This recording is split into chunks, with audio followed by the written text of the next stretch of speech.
Olá, bom dia, meu nome é Caio, seja bem-vindo, você que está visitando a gente, seja presencialmente ou seja pelo YouTube, e seja bem-vindo você que faz parte dessa igreja. Bom, meu nome é Caio, como vocês sabem, e é um privilégio para mim poder estar aqui na frente, compartilhando com vocês a mensagem sobre a Palavra de Deus. Amém. Bom, eu quero começar compartilhando. Esse é o primeiro culto do ano de 2025. Eu quero compartilhar com vocês que eu tenho um sonho. Em 2025 é um ano que se consolidou um sonho para mim. Eu tenho um sonho com essa igreja.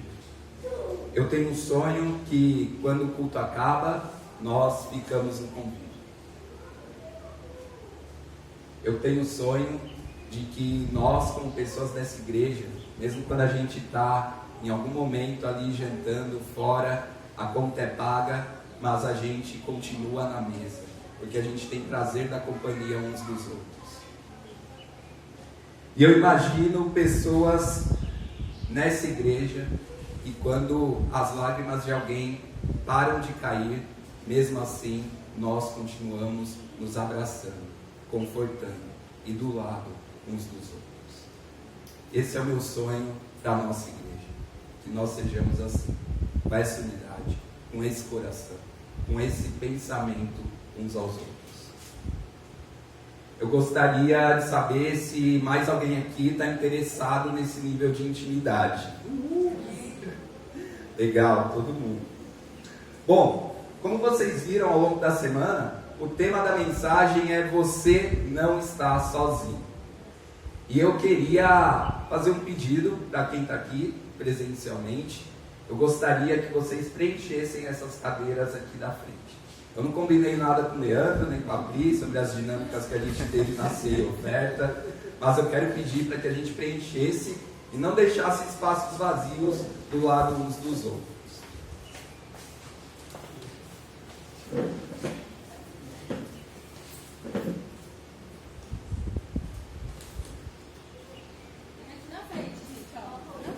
Estão com medo de mim?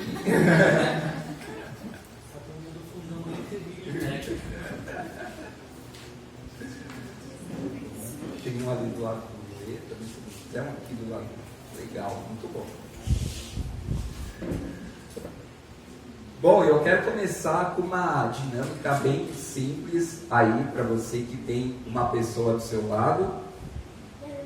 Eu gostaria que você olhasse para a pessoa do seu lado, uma das pessoas do seu lado, e dissesse para ela: você tá chique hoje. Você tá chique hoje, hein? Sim. Legal. Agora eu quero que você olhe para a pessoa do seu outro lado, ou uma pessoa que está atrás de você, e diga para ela: você tá muito chique hoje. Vocês estão muito chiques hoje, hein? Você tá enjoado, hein?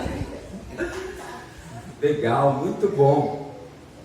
Bom, eu pedi isso para que a gente estivesse unido, primeiro porque a mensagem é Você Não Está Sozinho.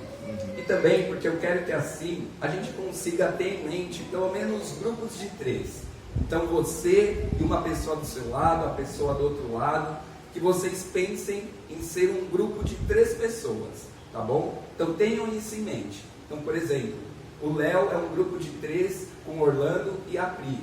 Rafa, Grazi e Robson é outro grupo de 3. O Lê, a Adri e a Carol podem ser um outro grupo e assim por diante.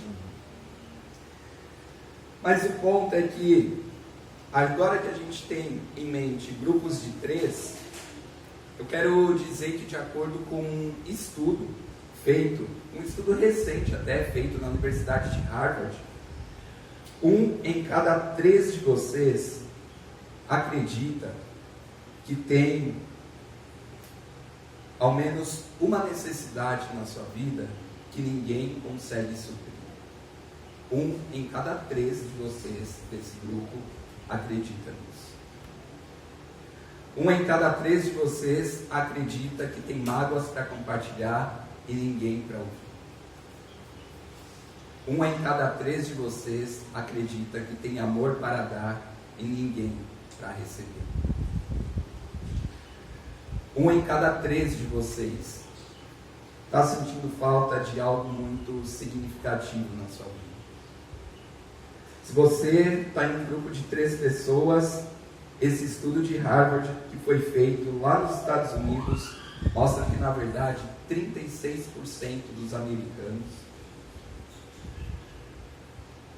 mais de 1 em cada 3, sofrem sentimentos contínuos de solidão, isolamento e um desejo de amar e ser amado que não é correspondido.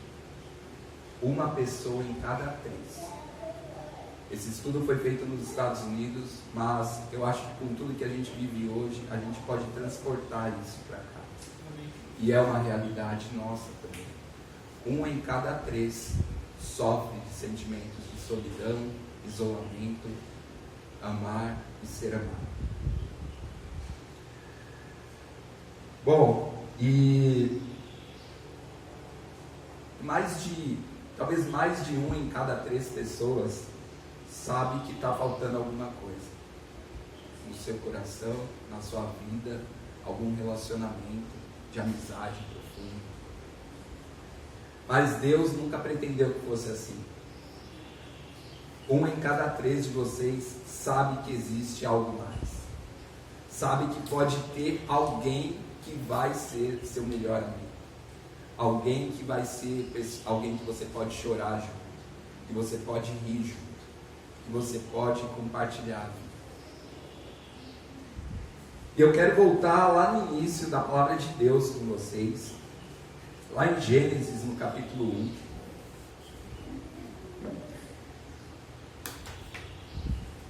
Eu gostaria de, lá em Gênesis capítulo 1, a gente entender essa intenção de Deus, que não é que a gente viva na solidão, no isolamento. Lá em Gênesis capítulo 1, lendo a palavra de Deus para vocês, a gente vê que no princípio Deus criou os céus e a terra. E aí Deus fala, haja luz, e a luz era boa. Ele criou o dia, Ele criou a noite, Ele criou a terra, Ele criou a água, Ele disse, tudo isso é bom. Deus criou as estrelas, as plantas, os peixes e os pássaros. Então Deus disse, algo ainda não está bom, algo ainda não está completo.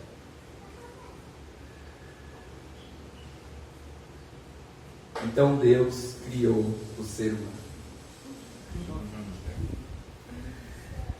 Só que Deus criou Adão sem ninguém para celebrar, sem ninguém para rir com ele, sem ninguém para chorar com ele, ninguém para aproveitar a vida com ele. Então o Senhor Deus disse, não é bom que o homem esteja só. E Deus disse, eu vou fazer uma auxiliadora para esse Adão, alguém que vai completar ele. Deus criou a mulher para o homem. Da costela de Adão, Deus criou a mulher para o homem. E o Senhor Deus fez uma mulher da costela e levou ela até o homem. E olha que engraçado, olha o que o homem diz. Esta por fim é osso dos meus ossos e carne da minha carne. Basicamente, Adão está falando para Deus, Deus, finalmente! Aleluia, né, Léo? Eu tenho alguém que me complementa, alguém que é compatível comigo.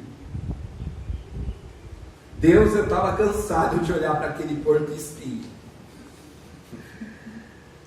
Deus, aquele elefante é legal, é bonito, é grande, mas eu e ele não é aquela química. O guaxinim era fofo, mas ele estava comendo toda a minha comida, Deus. Finalmente, Deus, o Senhor fez bem.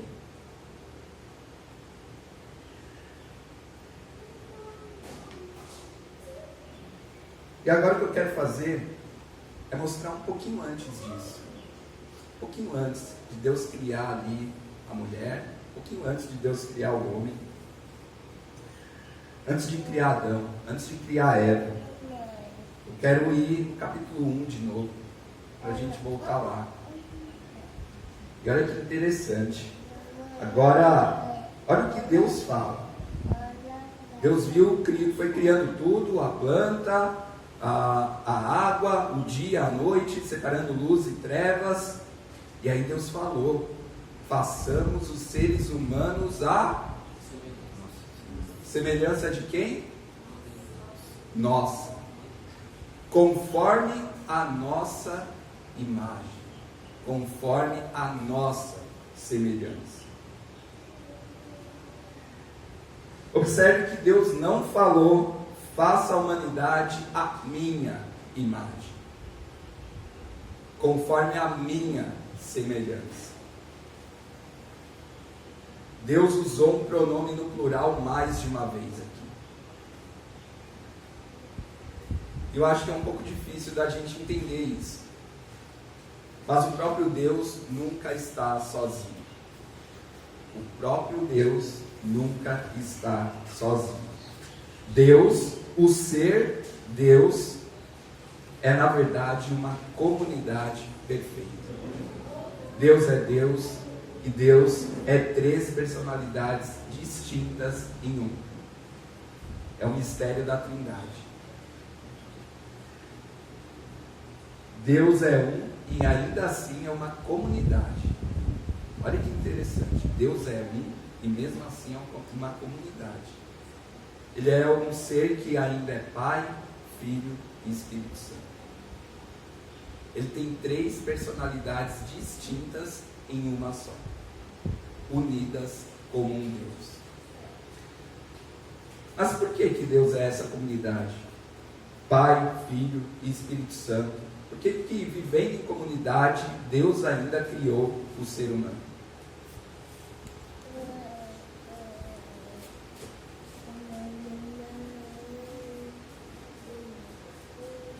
Por que será que Deus criou a gente? Será que Deus estava sozinho? Mas Deus era uma comunidade. Ele era Pai, Filho e Espírito Santo já.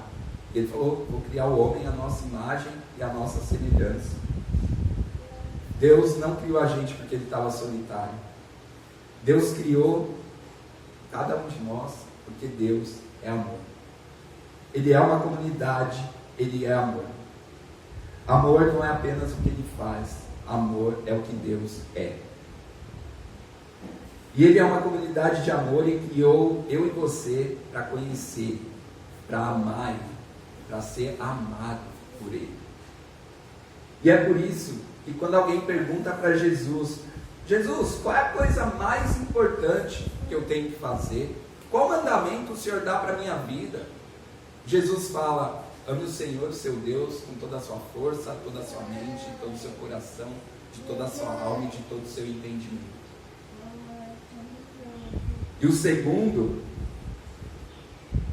é você amar a pessoa do seu lado, da sua esquerda e da sua direita. Ame o seu próximo como você ama você mesmo. Será que a gente foi entendendo isso como humanidade, como cristãos? Quando a gente pensa Jesus vindo à Terra, morrendo, ressuscitando, Ele ensinou isso. E aí a gente volta lá para os primeiros cristãos, a igreja primitiva, que a gente vê lá no livro de Atos. E aí Jesus, Ele deu a vida dele, Ele ressuscitou. Alguns deles se reuniram, alguns desses seguidores de Jesus se reuniram. Eles tinham ouvido a palavra, eles compartilharam a palavra. Então 3.000 foram salvos. E eu acho que eles entenderam isso, de amar o próximo. Eles abraçaram essa comunidade que a gente chama de igreja. Eles entenderam que a igreja era uma parte essencial da nossa vida, para a nossa vida. Eles entenderam que a igreja era essencial para a jornada espiritual. Eles se amavam. Na verdade, em Atos capítulo 2, nos mostra algo incrivelmente poderoso. começando com a frequência que eles se encontravam. Em Atos capítulo 2, com que frequência eles se encontravam? Todos os dias. Todos os dias. Eles não se encontravam apenas todos os sábados à noite, para uma saída. Eles não se viam apenas no culto às 9h30 do domingo. Eles não se viam apenas quando tinham que limpar o templo ou a casa onde eles iam fazer a reunião. Eles não iam se encontrar só quando eles não estavam muito cansados da noite anterior. Eles não iam se encontrar apenas quando não tinha alguém da família vindo. Eles não deixavam de se reunir. Eles se reuniam diariamente, todos os dias. Isso é interessante. Os cristãos, os primeiros cristãos, se reuniam todos os dias. Todos os dias. E será que a gente olha aqui para a Escritura e vê que eles precisavam uns dos outros? Eu acho que sim. Porque quando você encontra alguém todo dia, é porque você está precisando de alguma coisa.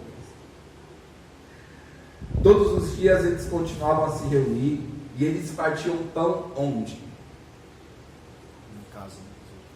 Na casa uns dos outros. E juntos. Será que eles deixavam as pessoas entrarem nas casas deles? Será que eles não ficavam cansados de todos os dias abrir a casa deles para as pessoas comerem lá, bagunçarem lá? Mas aqui diz que eles tinham corações alegres e sinceros. Eles estavam louvando a Deus e desfrutando do favor de todas as pessoas, todos os dias, sem exceção. Todos os dias, esses seguidores loucos de Jesus se reuniam. E era muito mais do que uma proximidade só física. Era muito mais do que se encontrar só por encontrar. Era muito mais do que bater cartão. Era uma união emocional, com alegria, com sinceridade. E Deus ia acrescentando quem ia sendo salvo. Mas aí eu queria pensar junto com vocês, por que eles se reuniam com tanta frequência? Por que todos os dias? Por que todos os dias eles comiam juntos? Por quê? O que será? Alguém tem algum palpite, alguma sugestão? O que vocês acham? Oi? Eles eram uma comunidade. Tá. Comunhão. Por comunhão. Por que eles tinham, será, essa comunhão? Por que eles gostavam de viver em comunidade? Eles amavam uns aos outros. Eles amavam uns aos outros. Tá. Eu acho que no sentido também era a questão da necessidade, né? Da perseguição que estava acontecendo, né? Então eles juntos ali não conseguiam proteger o outro, né? Então, tinha um amor, mas acho que também tinha a questão da necessidade de estar juntos. Porque eles precisavam um do outro. Acho que eu vou dizer para vocês, né? Naquela época tinha todo um contexto ali de perseguição, muita coisa acontecendo. Vou dar algumas características, tá bom? Do porquê que eles precisavam um do outro. Naquela época, acho que não era como hoje, né? Acho que hoje é bem mais fácil, né? Talvez. A vida é mais fácil hoje, não é? Sem problemas. Hoje não temos tensão, hoje não temos pessoas más ao nosso redor. A economia está sempre boa, o ovo está sempre barato. É fácil hoje, não é? Hoje é bem mais fácil do que naquela época. Naquela época era bem mais difícil. Naquela época tinha uma batalha espiritual. Por isso eles se reuniam todos os dias. Naquela época havia o príncipe das trevas vindo contra o povo de Deus. Naquela época, eles foram perseguidos pela fé que eles tinham. Naquela época, tinham pessoas ficando doentes que precisavam de oração. Naquela época, tinham pessoas que estavam sofrendo e precisavam umas das outras. Naquela época, aquelas pessoas não queriam compartilhar a palavra de Deus sozinhas. Naquela época, as pessoas queriam encorajar uns aos outros, as pessoas queriam fortalecer uns aos outros. Todos queriam ser parte do corpo de Cristo em um mundo que precisava de Jesus. Mas eu estou falando daquela época, tá? Ninguém naquela época disse: nossa, hoje é terça, eu tenho que ir para a casa do Pedro me reunir. Nossa, estou tão cansado do meu trabalho, do meu dia, da minha semana. A gente vai ter que ir para uma reunião com outros cristãos na casa do Pedro. Não, ninguém falava isso. Elas foram com o coração alegre e sincero. Eu quero falar para vocês qual é essa diferença fundamental entre os cristãos, primeiros cristãos e os cristãos de hoje. Porque a diferença fundamental é que os cristãos do primeiro século precisavam desesperadamente uns dos outros, e eles sabiam disso. Eles sabiam. Por isso, todos os dias eles se reuniam. Sabe qual é a característica dos cristãos de hoje? Os cristãos de hoje precisam desesperadamente uns dos outros e se esquecem disso. Eles não poderiam ser espiritualmente fortes, vitoriosos, próximos de Deus e superar a tentação do maligno e ter a força para ser a luz do mundo sem a família de Deus. Eles sabiam que eles não conseguiriam tudo isso sozinhos. Eles não conseguiriam isso sem a família de Deus. Isso eles sabiam. É exatamente o mesmo de hoje, né? É o que a gente vê hoje, esse mesmo entendimento, é essa mesma prática que a gente tem. A gente entende que a gente não vai conseguir tudo isso sem a família de Deus, sem uns os outros. Então eu fui ver um resumo de uma entrevista de um especialista em saúde mental. Olha que interessante, falando sobre nossos dias de hoje. E ele explicou algo que eu acho que você vai concordar. É interessante, porque ele disse assim: hoje, de propósito e intencionalmente, a maioria das pessoas está buscando autonomia e independência. O que significa que eu não quero ter que depender de ninguém. Eu não quero depender de você. De muitas maneiras, eles querem projetar uma vida sem risco, sem intimidade, sem estar perto das pessoas. Então a gente só observa nossos amigos nas redes sociais. A gente fica com o celular rolando a tela, passando, 2 toques, curtir, rolo mais. Ah, isso é legal, curtir. Ah, cara, você sempre posta a mesma coisa, não curtir, e vai passando. É assim que a gente está vendo a vida das pessoas, pela tela do celular.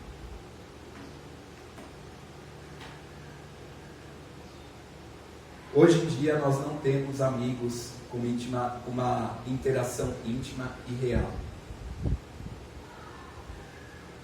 Hoje a gente trabalha pós-Covid sem os aborrecimentos de ter um relacionamento com a equipe de trabalho, que hoje está quase todo mundo de home office ou está híbrido. Significa que eu vou ter uma agenda flexível, mas eu vou ter uma responsabilidade limitada. Você, meu chefe, não tem direito de dizer com qual roupa eu vou ir trabalhar, porque eu vou trabalhar de casa usando pijama. Eu vou fazer compras online, eu vou fazer transações bancárias online, eu vou ter amigos online, e eu vou assistir pregações online. Eu não vou ao culto, eu vou assistir online. É a mesma coisa. E esse especialista ele complementou, falando sobre saúde mental, que as pessoas estão intencionalmente buscando uma vida que destrói sua saúde mental e as rouba da verdadeira alegria e da realização duradoura. Esse é o objetivo dessas pessoas. É engraçado para mim, porque a gente vê essas coisas e a gente quer imitar.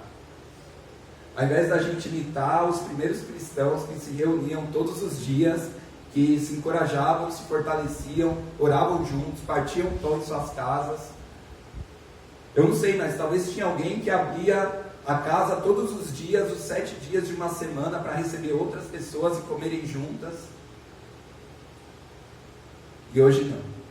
A gente não quer as pessoas na nossa casa, a gente quer ter contato com elas pelo celular, pela mensagem.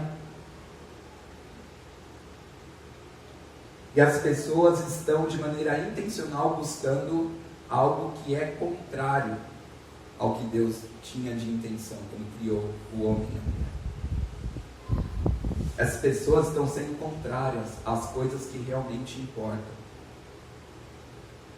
Porque estamos aqui nesse mundo, na vida, mesmo que você não seja um cristão, você está aqui para viver com outras pessoas, compartilhar a vida, criar memórias, momentos juntos, lembranças.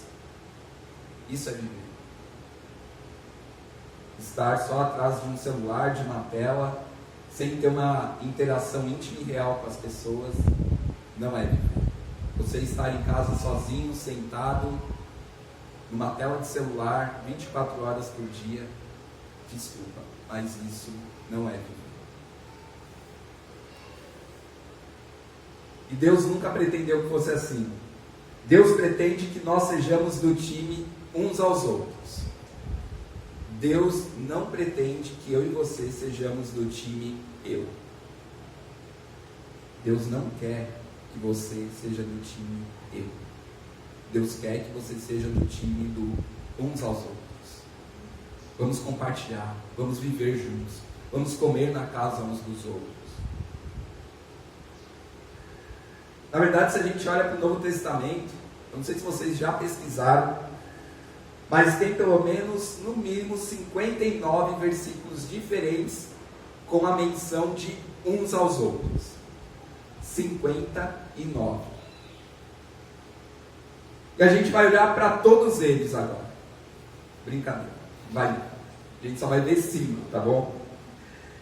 E quando você olha para esses 5 termos, 5 menções de uns aos outros, a gente precisa olhar para o que nós somos chamados a fazer como corpo de Cristo.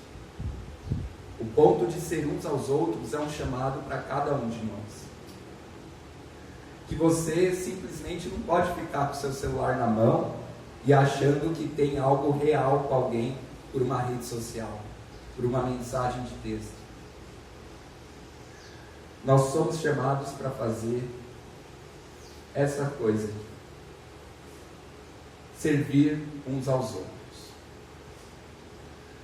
Nós somos chamados para suprir as necessidades uns dos outros. Para servir. E servir dá trabalho. Servir cansa.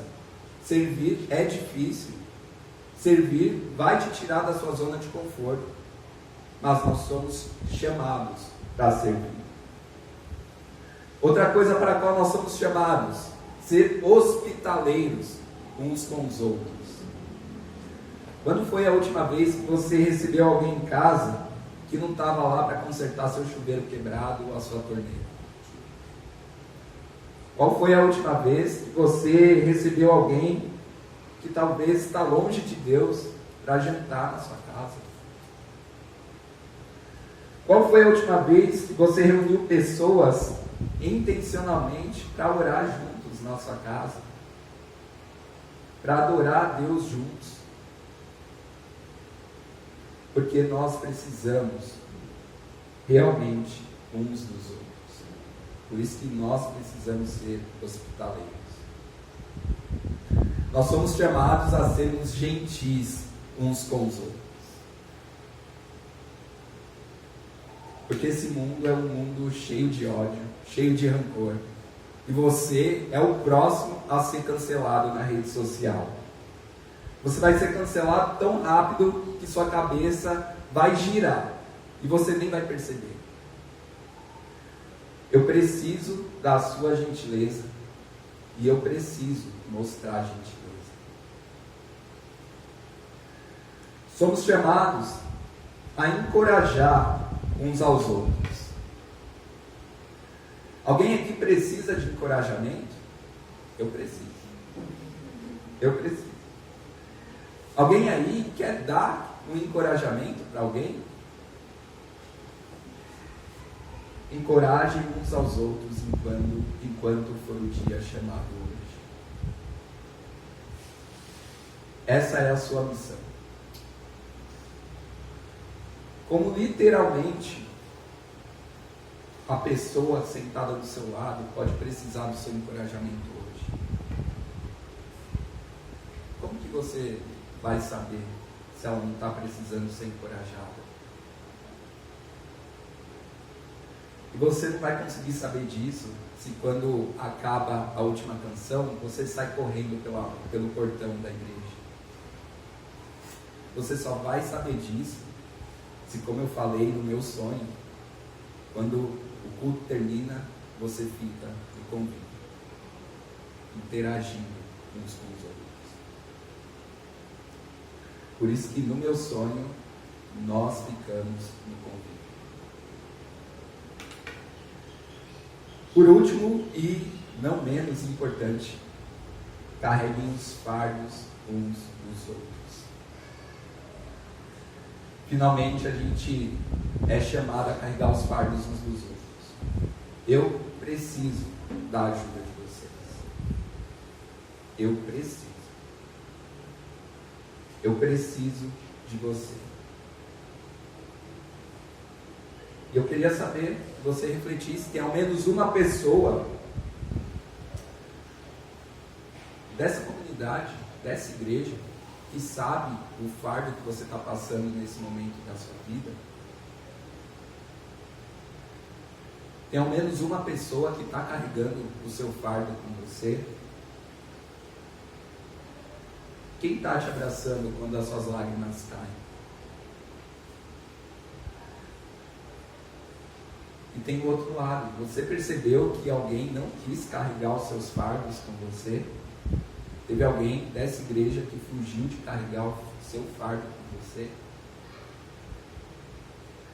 E você pode dizer claramente a ela: se você está fugindo de carregar o fardo comigo, você não está cumprindo a lei de Cristo.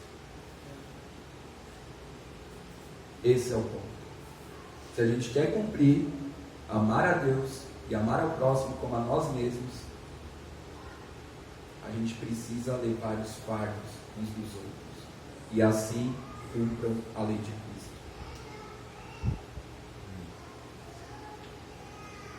Para encerrar, eu quero falar com você.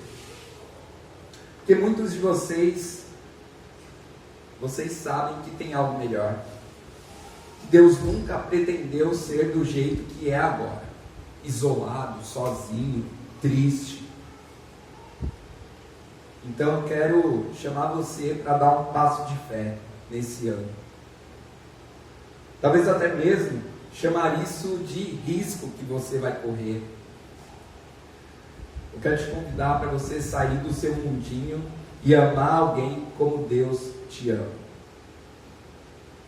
Então, quando você vê que alguém está sofrendo, talvez pode ser a pessoa do seu lado, ou talvez alguma outra pessoa na nossa comunidade, que você não deixe apenas um comentário, uma mensagem de texto, mas que você pegue o seu telefone e ligue para essa pessoa.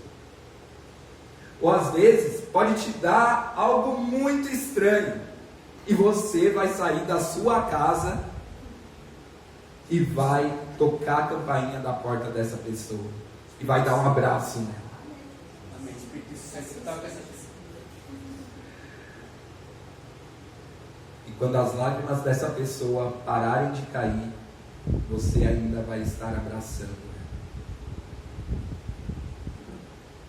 porque você vai mostrar que não é só nas lágrimas que você vai abraçá-la, mas você vai abraçá-la em todos os outros momentos também, mesmo quando a lágrima para de cair. Então um dia, quando você é o único que estiver sofrendo, alguém vai fazer exatamente a mesma coisa por você. Porque quem somos nós? Quem somos nós?